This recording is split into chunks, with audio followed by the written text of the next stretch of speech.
Welcome to Build. I'm your host, Ricky Camilleri. For 8 seasons, Portlandia has delighted us with pitch-perfect renderings of very specific kinds of people, very specific to the time that we live in.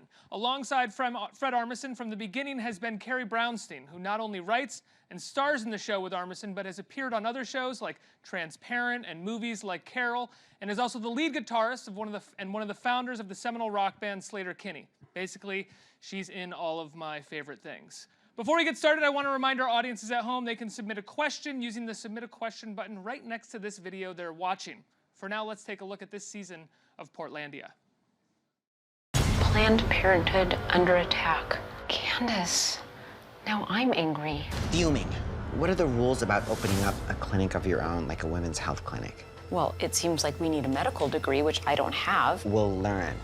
I think it's time for the reawakening of Riot Spray. Your band? You know, think about it. I refuse! Yeah. I want to get out! I want to get out! I want to get out! He's mad. I want to scream, but my scream is silent. I mean, what is that like? Everybody please, Carrie Brownstein, let's hear it. Carrie, thank you so much for being here. Thanks for having me. I have lots of people on the stage and lots of people today. I'm such a fan, though. I'm gushing over you. Thank you for being here. Thanks, I'm happy to be here. So 8 seasons, 8 years of Portlandia. We'll talk about some of the reoccurring characters that we're going to see this season. But what was it like the first day in the writer's room when you guys knew it was going to be the last season? Well, we had decided we wanted to bring the show to a conclusion and sort of be in charge of that closure. So I think we came in the first day, we tried to avoid any sentimentality or we didn't want to be too self-aggrandizing. I think you can kind of get in trouble if you're writing from that place. So we really just approached it like any other season. Let's try to make it relatable and earnest and funny and absurd. So we didn't dwell on it too long, but it's been it's been bittersweet the whole time. I mean, I remember the moment that I saw the first clip for Portlandia, and it was Dream of the 90s, 8 years ago. Mm-hmm. Was Dream of the 90s on your mind at all when you were writing, or did you try not to backtrack at all when looking towards this season? I think we tried not to backtrack at all, but we just kept thinking, oh, that dream is dead. A lot. We just kept thinking, like, just culturally, like we might be in a different era now, which was an interesting journey to take. I mean, I think it's been a show that's about characters in concert or discord with the places they live. It's about people, performing identity, performing couplehood, performing personhood. So that journey, that change from the dream of the 90s and that thesis to where we are now was a conversation that we really enjoyed having. And it was actually it seemed like a great time to be coming to the closure of that. How did it feel? I mean, and Portlandia is not a political show per se. I think it comes from a political perspective based off of maybe the leanings of the two people who created the show. But how did it feel going into writing this season? Because I'm assuming it was just after the election, or you started writing it maybe after the inauguration. What did it feel like going into that with this administration, this far right wing of an administration? Simply because I think the characters from Portlandia, very long-winded question, excuse me. The characters from Portlandia represent. It's all done with love, but we are poking fun at a kind of niche that is from one side of the political spectrum that we can kind of take for granted when they're not under fire. Right, and I think part of what we've been examining the whole time is, you have this idealism and an ideology, and part of that is examining what privilege was in place that allowed that idealism to bloom in the first place. And so, yeah, when I think the first thing we thought of was how are we protective of these characters, because these are people who they stem from ourselves. We're not poking fun at people. We're saying we're just looking at who we are and how we operate in the world and the ways that we have shortcomings and whatnot. And we just thought, instead of we're not a show that airs every night. We can't just do something so topical. The news cycle changes so quickly. We just thought, let's talk about this kind of ambient anxiety that we're living in now, and how does that affect a couple or a character? How does that affect the day-to-day?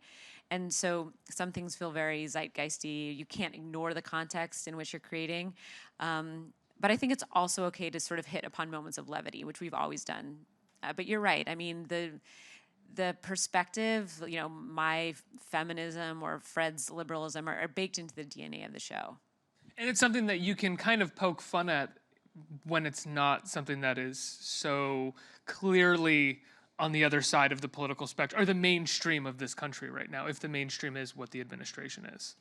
Yeah, I mean, I think, we last year for season 7, actually, we developed these men's rights activists. Bring them back for We bring them back, yeah. Last year they had a funeral for men, and this year they do a video where they're swearing off women. And I think though that we always approach things with compassion, because we're trying to look at what's the underlying psychology or the MO behind this kind of phenomena, instead of just saying, isn't this funny, or how can we, tear these people down? But where is the commonality? Is there like a core of familiarity, even when there's disparity? So yeah, I mean, yeah. Dig into their vulnerability rather than sort of think piece them or essay them. Yeah, because that's not, I think, fun for an audience to feel any kind of, it's something that's very pedantic. It's just more. Just go on Twitter if you wanted to do that. Yes, you could, for hours and hours until your eyes glaze over. But, and those kind of conversations are important, that, kind of cultural criticism, but we're not making, that's for other people to kind of posit the show within a bigger conversation. We're there to give people something upon which to reflect upon, or see themselves in, or maybe not see themselves in, and just kind of examine and learn and think, or hopefully laugh.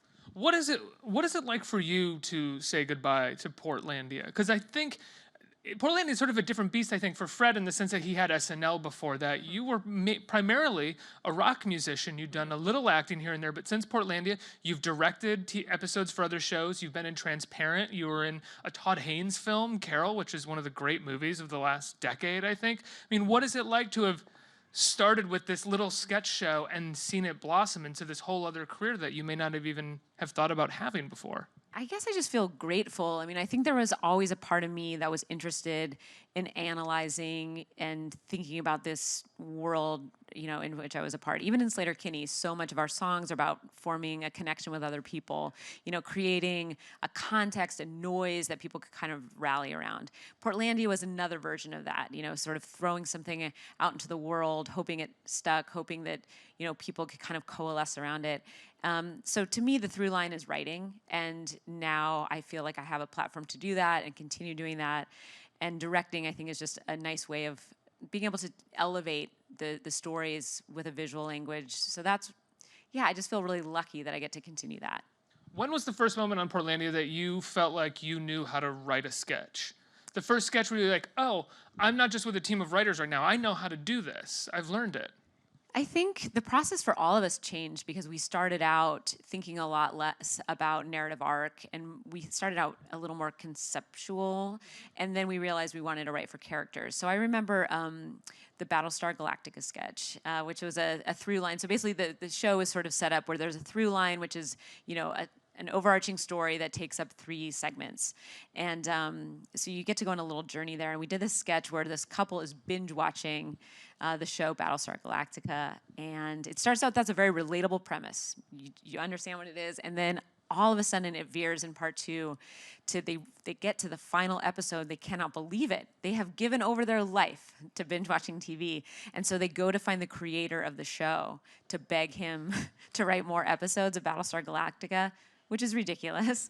And then it ends up that they actually meet someone who just has the same name as the creator, Ronald D. Moore. But the characters don't realize it's not the real creator. So now they're just having a local guy living in Portland who's not a writer at all, writing episodes of this show, ending with the real Ronald D. Moore, creator of Battlestar Galactica, and Edward James Olmos, all gathering around watching Doctor Who ad infinitum. When we wrote that sketch, when I worked on that, I thought, okay, I think I figured this out. Like, whatever this journey is it just contains all the elements of things that I love. It's how to construct a beginning, middle, and end as well. And in a way that's surprising, in a way that has moments that are unexpected, moments that are funny but heartfelt. Like, to us, that earnestness has to permeate everything. Really? I think so, yeah. I mean, just to not... I think you can be trenchant without being derisive. You don't need to kind of come at things with a fist. Like, if you're sort of have an openness, that invites an audience in. So I think that ethos really is an underpinning of everything we do on the show.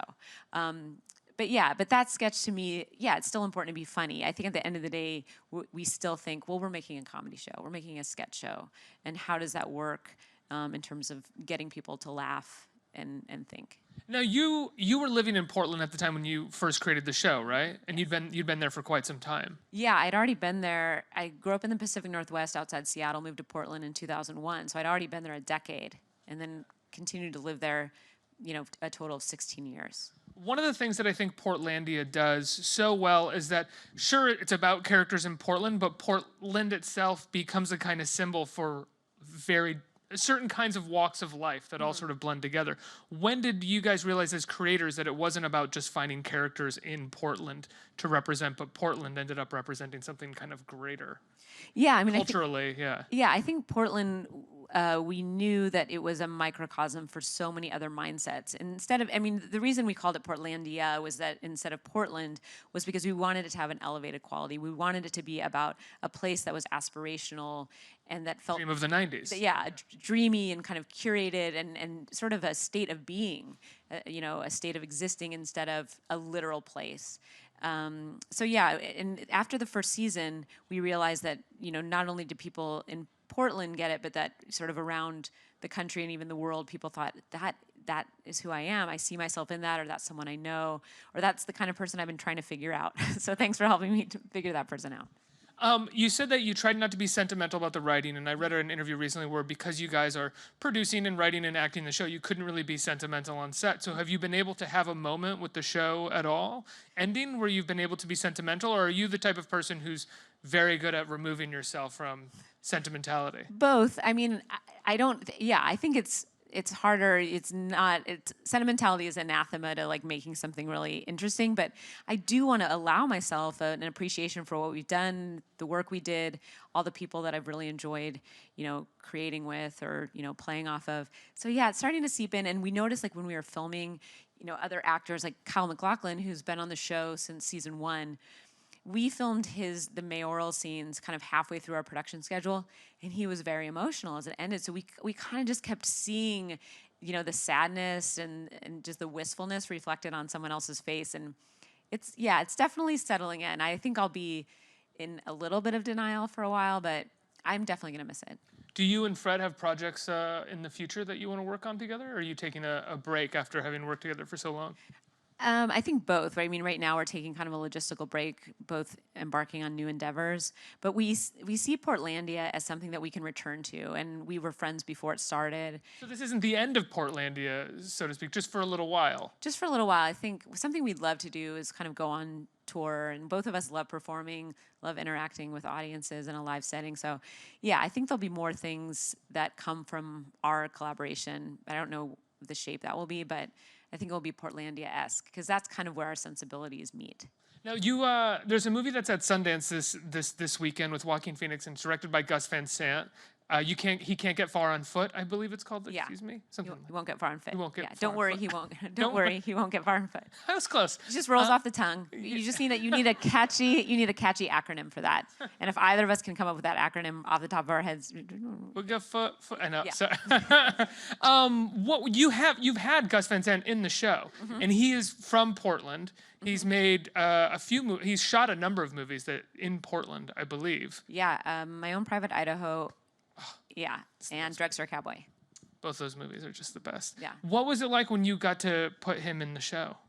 It was amazing. I mean, we've just felt so fortunate, the range of guest stars on the show, actual actors, comedians, improvisers, and then, directors like Gus Van Sant or musicians, athletes. So do you have one that, I mean, obviously not your favorite one, but do you have one in particular that you were somewhat starstruck by, that you were like, I can't believe we have this person right now? There have been a couple.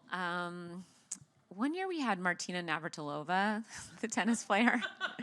And that's just such a rarefied, you rarely meet someone who just at the top of her game and during her era.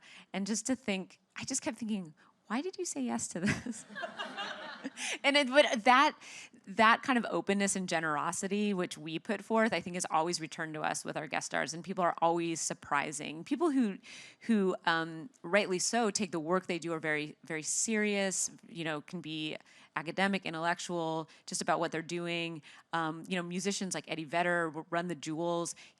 Like serious political artists. They come on the show and they have the ability to make fun of themselves or sort of, just to kind of play in some ways. And I'm always in awe. I'm always just really thankful in that moment. But there are moments that are surreal like that. Or, Jello Biafra, who was the very sanctimonious punk singer from Dead Kennedys. We just couldn't believe he wanted to come on our show and kind of make fun of his legacy. And, not in a way that undermines it, but just in a way that acknowledges, I get it, I'm self-aware. I think it's a show that really exposes what self-awareness, but then also people that can sometimes lack that. We're sort of exploring those two things. Well, it's a show that really loves all of its characters, and Jello Biafra is such a great example of the type of character that would be in Portlandia, which, like you said, is someone who has a very specific personality, someone that is revered, but if they didn't have any kind of self-awareness about it, it would be so comical on its face. Yeah, and he was so game. He actually came the night before. Even the most, I think we've literally had, Tony and Emmy winners, maybe even Oscar winners. I think Oscar winners on our show, but only Jello Biafra came the night before to go over the character and the work with us. Very impressive. I love it. Yeah. Now you have you're in the midst of creating a pilot for Hulu, a show which is a pilot for a show based off of your memoir that you're going to be directing. So you've directed a few episodes of Portlandia, right? You've directed a couple episodes of Idiot Sitter, I believe. And Casual, and then there's a new show on NBC called AP Bio that I directed. So yeah, I've been doing more directing of other shows, which has been wonderful. And what's it like going into direct this, especially a pilot? Because I think when you jump into other shows that are already up and running, there's a kind of whole setup that you can kind of just, not that you're not doing work, you're doing a lot of work, but you can sort of slide right into. With this, you're creating everything. Yeah, no, there's a template in place. And in this case, I am creating that template and infrastructure from the ground up. But, because it's material that's culled from my own life, and there is a visual story that I want to tell that's so specific to the small town Pacific Northwest in the 1990s, to a music scene that was feisty and irascible and humorous and just so just had a lot of heart and passion. I feel very much like this is a story that I can tell both narratively and visually. So I'm actually really excited to create those layers and bring out the vividness of it. Are you guys going to be able to get the rights to all of the music from this period of time and have the bands represented? I hope so. Please, that would be the best. It's fictional, so I want to be clear that I'm deviating a lot from my own story, from my band. It's not a story of Slater-Kinney. It's a story about a young woman coming of age as an artist in relation to a dysfunctional family, using community as a means to escape and to find belonging. And so it's fictitious in a lot of ways. But I hope that to kind of add verisimilitude to it, that we have real bands and real songs. And I would hope that these bands would like to be included, just because some of this music has not really been heard, even in the age of streaming. A lot of these bands put out 3 7-inches that never were, turned into digital formats. And there's a lot of really wonderful music that was really inspirational and influential that I think still remains kind of underground. And that's what I think is going to be the real teeth of the show. Yeah, I was just listening to your first band's album because I've listened to all the Slater-Kinney albums. I love them, and I know Bikini Kill and a few other bands from that time, but I didn't know your first band's album, and I was like, why haven't I heard this? It's great. It's one album that you guys made, right? Yeah. And it's wonderful. I think we made 2 records that most people have never heard. We probably sold 1,000 copies of each record. It's on Spotify. Oh boy. Well, get out there and listen on Spotify, which doesn't pay the artists very much anyway. So listen freely. Go find a vinyl. Buy a vinyl on Amazon. You're fine. Stream it. Save your money. Who is your favorite character that you've gotten to play over the years on Portlandia? Do you have a favorite? There are a few, and I think people that have been watching the last couple of years have noticed we've started returning to the same characters over and over again. Those are the ones we feel a real affinity for. Lance, which is the character I play, a little mustache. You know, he's just a guy in a real, sometimes extreme form of masculinity that also has a very sensitive side. And I love playing Lance and getting to delve into his history, which we've done a couple times. Tony, who's one half of the feminist bookstore duo, and then Peter and Nance. And Nance is it's just very cloying. It's like a couple that would hate to be separated even this much. It just would hurt them. They're so cloying, and yeah. Anyway, there's a lot that I love, and we kept returning to them over and over again. I love the Lance sketch in this new season. I mean, Insane. It's very bonkers. The burlesque. It's face off, basically. It really is. It is but- face off. I did they made a full model, like shoulder and head model, like bust of myself so that they could, like special effects could go in so that later they could remove my face like Nicolas Cage in Face Off. Yeah, you know, which this is like a comedy show, right? No, it's so bonkers. Face Off is arguably a comedy movie. Really? No, yes, you're right. I think you're right, but don't tell the director that. And why have you? And you got a Yes, we got John a big. Woo. This is a comedy. No, I think actually John Woo has a great sense of humor, and I think even in who he cast, I mean, I think there's a real strangeness to it that he wanted to amplify. But anyway, it's weird. This is a weird face-off version of Lance. I also very much enjoyed Fred's burlesque performance in that sketch as well. Yeah, and Fred has really great legs, and he was. It was really wonderful. It was him and he and two other burlesque dancers doing a really nice, just kind of homage to burlesque. Fred is really amazing as Nina, I think. Yeah. Let's get some questions from our audience. Who has a question? Right here. Hi. You've played so many wonderfully strange and specific characters throughout the years, and I wonder, where do you start with the characterization? Like, where do the ideas come for each new character? I think for a lot of them, it's just an aspect of who we are. You know, just thinking about a version of our personality that if we like amplified that instead of like tempering it with other aspects, would be the person like Kath, who like is the AO River character. Like, you know, I'm someone that, you know, came up in a very kind of nonconformist, irreverent kind of music scene, and that thread of dissatisfaction and outrage as a vernacular is something that I've been kind of unafraid of. And but as a human being, you can't just operate from a place of anger. You can't be on 11 all the time because you're not listening if you're like that. So Kath is someone that is all outward projection and not taking a lot in. So it kind of starts like that. Like, what if I only existed in this mode? And I really love that because it allows, you know, Fred and I to just really explore like different versions of ourselves and people we know. So usually it starts from something that always feels true to an aspect of ourselves or someone that we're friends with. It's rarely, if ever, oh, look at that person over there, let's, you know, make fun of them. It's like, oh my God, I did this weird thing the other day, that kind of thing. Henry Rollins has a great line in, I think, the premiere episode. Am I giving that away? No, go ahead. Oh, okay. That I related to more than anything, which was, I used to hate so much when I was younger. Now I like a lot of stuff. Yeah. And I was like, yeah, I feel that exact same way. Yeah, but I think, I find, though, that, like, now, I think that it's us adapting kind of to a new way of being, which is that, like, when I talk to people that are, like, 20, they kind of love a lot of things, like a lot more. Like, I came up in an era where like you were supposed to sort of reject a lot of things, and that was hate pop music. Yeah, that's how you defined yourself, by all the things that you weren't and all the things that you were like unwilling to like sort of marry yourself to ideologically. And now it's a little more openness, which I appreciate. So, yeah. Next question. Hi, we actually have an online question for you from Lisa. She says, I know you and Fred get asked about your favorite character, which your favorite characters are to play all the time, but which set of characters would you say best represents what Portlandia is?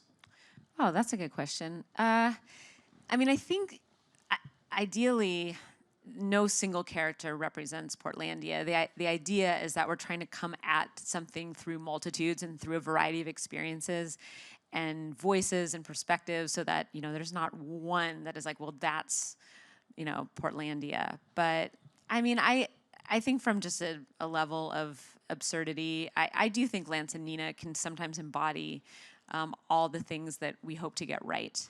That even though they're so outlandish sometimes, and that like the way that they kind of perform gender can get to the extremes, like at the core of it is like this very sweet relationship. And I think we're always trying to find something in the middle that actually is like, oh wait, I think that might be true. Like yeah. So I'll just use them as an example. Lance's overalls in the Oh, flashback Lance's are 90s pretty overalls and amazing. that like Mark McGrath hairdo. Yeah, from Sugar Ray. Pretty amazing wig.